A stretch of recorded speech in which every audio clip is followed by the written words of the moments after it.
Hello guys, ayan, update ko kayo sa aking mga, ayan, ito yung aking patatas, ayan, nag-ano na siya, may sumibol na guys.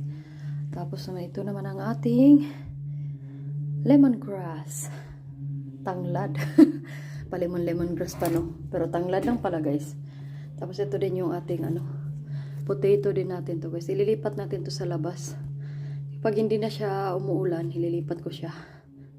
Tapos ito yung ating ginger. Ginger is loya. Ayun, loya. Loya pala guys. Tapos ito yung natin, yung kamatis natin at atsal.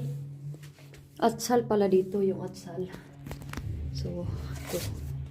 Yung atsal, Bio. Yan yung tinanim. Meron kasi akong marami din doon sa loob. So, nilagay ko doon sa kabila.